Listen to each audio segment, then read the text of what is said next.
الله يا الله الله سبحان الله الله يا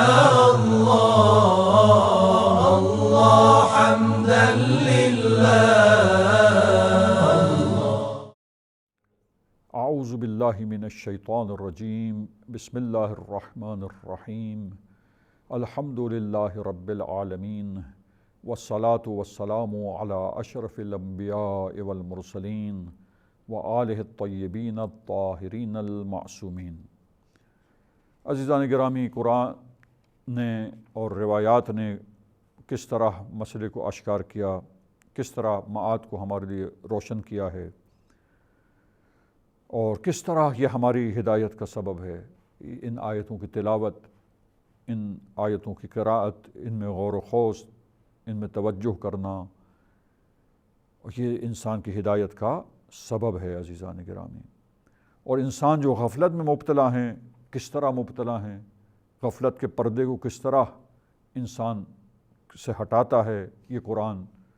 کس طرح اسے آگاہ کرتا ہے، جگاتا ہے. عزیزان گرامی، دیکھیے سورہ مبارک یاسین میں جو ہے ورس نمبر 78 اور 79، یعنی 78 آیت نمبر 78 78 اور 79 ورس نمبر 79 میں ارشاد ہوتا ہے: بسم اللہ الرحمن الرحیم. وَضَرَبَ لَنَا مَثَلًا وَنَسِيَ خَلْقَهُ قال من يحيي العظام وهي رميم قل يحييها الذي أنشأها أول مرة وهو بكل خلق عليم. یہ انسان عجیب ہے ہمارے لیے، جو ہے وہ مثالیں لے کر آتا ہے اور اپنی پہلی خلقت کو اور پیدائش کو بھول گیا کہ یہ کچھ بھی نہ تھا، اللہ نے یہ کچھ نہ تھا، اللہ نے اسے وجود عطا کیا، عالم ہستی میں اسے زندہ بنا کر وجود عطا کر کر موجود کر دیا اپنے لطف و کرم سے. تو یہ ہمارے لیے مثال لاتا ہے اور ہمارے سامنے یہ بات کرتا ہے کہ کہتا ہے من یحیی العظام، بھلا یہ ہڈیاں جو سڑ گل کے مٹی ہو جائیں گی، وہی رمیم، تو یہ اس کے مٹی ہو جانے کے بعد، خاک ہو جانے کے بعد، بھلا ان ہڈیوں کو کون زندگی دے گا، کون دوبارہ زندہ کرے گا؟ اے حبیب کہیے، ان سے کہہ دیجئے، پیغمبر سے ارشاد ہوتا ہے کہ اپنے نبی کو اللہ کہتا ہے کہ اپنے نبی کو کہتا ہے ان کو کہیے کہ قل یحییھا الذی، کہ ان بوسیدہ ہڈیوں کو جو مٹی ہو چکی ہیں وہ زندہ کرے گا. انشأھا اول مرہ، جس نے پہلی بار اسے پیدا کیا تھا، جب نہ تھیں تو اسے وجود عطا کیا، لطف و کرم سے موجود کر دیا. وَهُوَ بِكُلِّ خَلْقٍ عَلِيمٌ، اور ہر طرح کی پیدائش سے آگاہ ہے پروردگار عالم، ہر طرح کی پیدائش اور خلقت کے بارے میں علیم ہے وہ پروردگار عالم. لہٰذا وہ اپنے علم سے اور اپنی قدرت سے یہ کام کرے گا اور ان ہڈیوں کو دوبارہ زندہ کرے گا. یہ لوگوں کا طرز فکر غفلت کی وجہ سے، غفلت میں وہ کہتے ہیں کہ بھلا یہ کیسے ہوگا، شک میں مبتلا ہو جاتے ہیں، وسوسہ کرتے ہیں. اور قرآن کہتا ہے کہ یہ حقیقت، مسلم حقیقت ہے، یہ واقعہ یقینی طور پر رونما ہونے والا ہے، واقع ہونے والا ہے، قیامت کا برپا ہونے والی ہے وہ قیامت. معاد یقیناً ہوگی اور تمام انسان محشور ہوں گے، اللہ کی بارگاہ میں حاضر ہوں گے. تو عزیزان گرامی، یہ انسانوں کی غفلت کے بارے میں توجہ دلائی اللہ نے، اور کس طرح غفلت کے پردے کو چاک کیا کہ غفلت ختم کر دو، غفلت سے باہر آ جاؤ. تو عزیزان گرامی، یہ قرآن جو ہے آپ دیکھیے، جو ابتدائی خلقت ہے اس کی طرف توجہ دلا کر قرآن مجید اسی طرح روایتوں میں بھی ہے. عزیزان گرامی، پس اس کو دیکھ کر انسان، یہ ایک دلیل ہے کہ اس کو دیکھ کر انسان جو سمجھ رہا ہے کہ بعید ہے کہ قیامت برپا ہو، یا غافل ہے کہ قیامت برپا ہو، تو یہ انسان جو بعید سمجھ رہا ہے قیامت کو، یا قیامت کو بعید سمجھ کر وسوسے میں مبتلا ہو جاتا ہے کہ یہ کیسے ہوگی، کون اس کو ہڈیوں کو جو سڑ کے گل کے مٹی ہو چکی ہیں، خاک بن چکی ہیں، دوبارہ کون حیات عطا کرے گا؟ بھائی اسے وہی پروردگار، علیم اور قدیر پروردگار حیات دے گا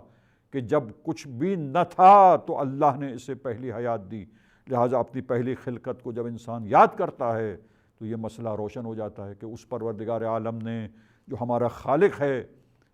جس پر ہم ایمان لائے ہیں، ایمان رکھتے ہیں، جب اس نے کہہ دیا اور بیان کر دیا ہے تو اب اس میں وسوسہ نہ کرو، اس میں شک نہ کرو، دیکھو اپنی پہلی خلقت و پیدائش پر غور کرو کہ کس طرح تم کچھ بھی نہ تھے، اللہ نے تمہیں وجود عطا کیا۔ تو یہ تو اب منتشر اجزاء کو اکٹھا کرنا ہے عزیزان گرامی۔ تو جب کچھ نہ تھا، نہ ہونے میں، اور اس عالم میں جب معدوم ہے تو وہاں سے موجود کر دینا، عالم ہستی میں اسے لے آنا، وجود عطا کر دینا، پیدا کر دینا۔ عزیزان گرامی، یہ مرحلہ سخت ہے، یا منتشر چیزوں کو دوبارہ اکٹھا کر دینا مشکل ہے۔ یقیناً وہ پہلی خلقت تو مشکل تر ہے، تو وہ علیم، خبیر اور قدیر پروردگار نے، قدرت والے پروردگار نے اپنی قدرت سے، علمی احاطے سے جب تمہیں پیدا کیا تو وہ خداوند متعال قادر ہے، قدرت رکھنے والا ہے کہ وہ قیامت میں دوبارہ تمہیں زندہ کر دے، منتشر اعضاء کو، منتشر یہ تمہارے بکھرے ہوئے اعضاء، منتشر اعضاء، یہ منتشر چیزیں تمہارے وجود کی جو ہے ان کو یکجا کر کے، اکٹھا کر کے دوبارہ تمہیں حیات اخروی عطا کر کے اللہ اپنی بارگاہ میں حاضر کرے حساب کتاب کے لیے۔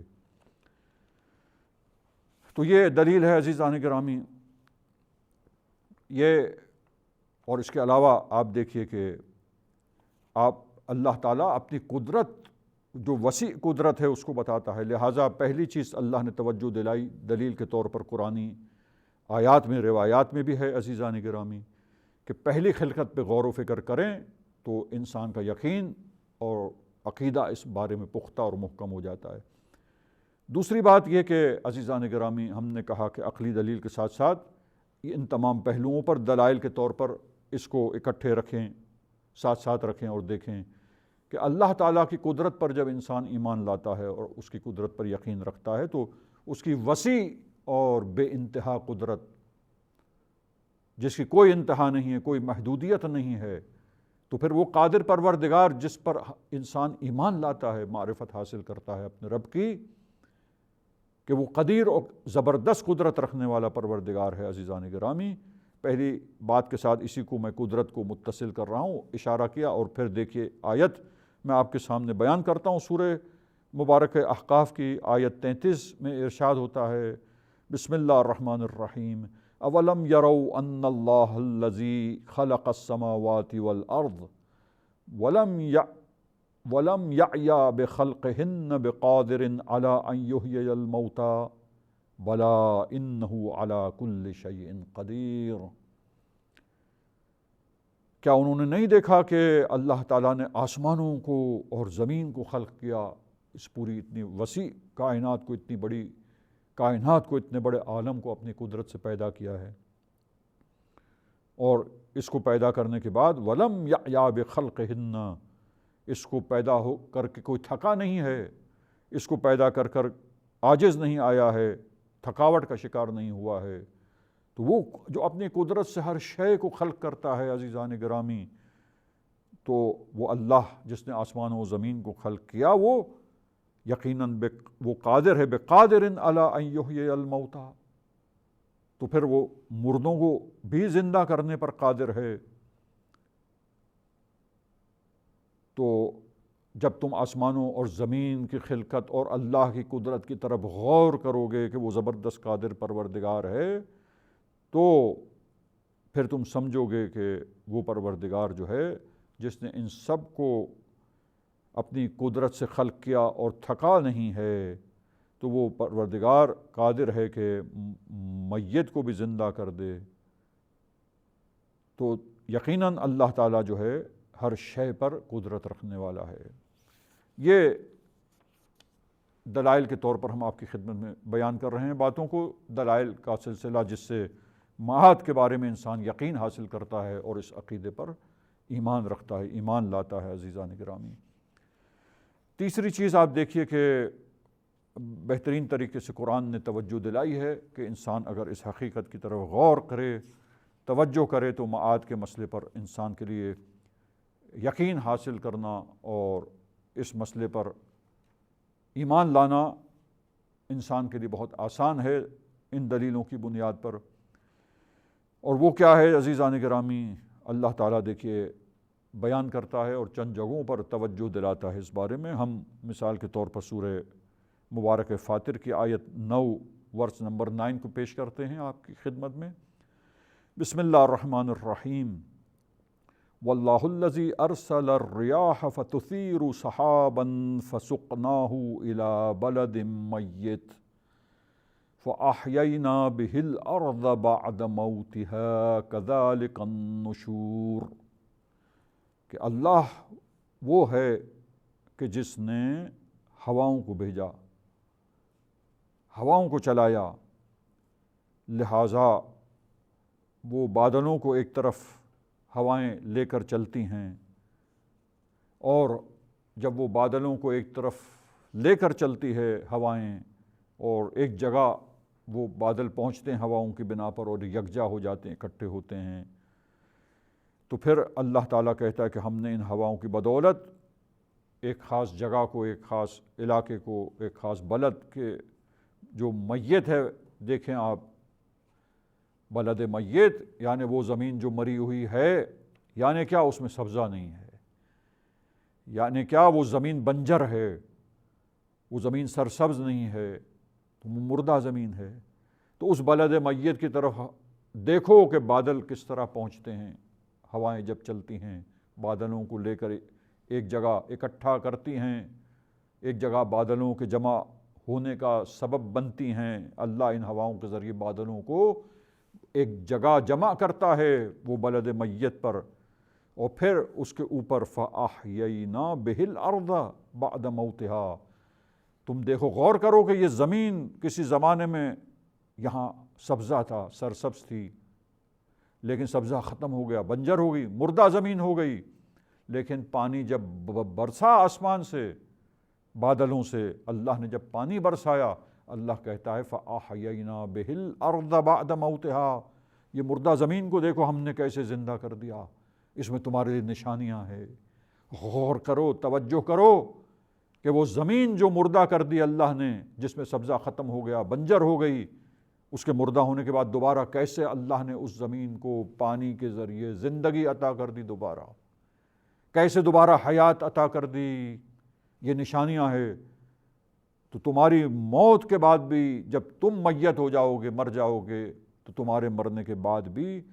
دوسری زندگی اسی طرح اللہ تمہیں عطا کر دے گا۔ دیکھو اللہ کی قدرت، دیکھو اللہ کی نشانیاں دیکھو، لہٰذا یہ طبیعت میں یہ ایسی نشانیاں ہیں، زمین مردہ دوبارہ اسے زندگی ملتی ہے، مردہ زمین کو دوبارہ حیات نصیب ہو جاتی ہے، لہٰذا مردہ انسانوں کو بھی ایسے ہی دوبارہ حیات اخروی ملے گی، دوبارہ وہ محشور ہوں گے، ان کے لیے حشر و نشر ہے، کذالک النشور، اسی طریقے سے تمہارا نشر ہونا اور تمہارا دوبارہ زندہ ہو کر اللہ کی بارگاہ میں حاضر ہونا ہے۔ تو یہ عزیزان گرامی، یہ وہ دلائل ہیں، یہ وہ چیزیں ہیں جن کی طرف جو ہے نقلی دلائل میں بھی انسان کی توجہ کو دلایا، بہترین انداز سے، خوبصورت انداز سے، پرکشش انداز سے، عمیق طریقے سے، گہرائی کے ساتھ، تاکہ انسان ان حقیقتوں میں، ان دلائل میں غور و فکر کرے، اور انسان کو یقین حاصل ہو جاتا ہے کہ وہ قدرت والا پروردگار، وہ علیم و خبیر پروردگار، جس نے اس طرح سے انسانوں کو زندگی پہلی مرتبہ دی، دوبارہ بھی زندگی دینے پر قدرت رکھتا ہے اور دے گا، اللہ نے بیان کیا ہے۔ اس میں کیا بعید ہے، اس میں کیا تعجب ہے، اس میں کس قسم کا وسوسہ خواہ مخواہ جو انسان کے ذہن میں آتا ہے۔ دیکھو یہیں پہ نشانیاں دیکھو، طبیعت میں دیکھو، مثال دی مردہ زمین مردہ ہونے کے بعد دوبارہ کیسے حیات پاتی ہے، انسان کا نشور بھی ایسے ہی ہے، مردہ ہونے کا دوبارہ اخروی حیات پائے گا۔ لہٰذا اللہ کی یہ کائنات جس طریقے سے خلق ہوئی تو اللہ قادر ہے، ہر چیز پر قدرت رکھنے والا ہے، لہٰذا دوبارہ زندگی دینے پر بھی اور دوبارہ مر جانے کے بعد دوبارہ انسان کو محشور کر کے اپنی بارگاہ میں حیات اخروی دے کر حاضر کرنے پر وہ اللہ تعالیٰ قادر ہے جو زبردست قدرت والا پروردگار ہے۔ وصلی اللہ علی محمد و اہل بیتہ الطاہرین۔ اغفر لنا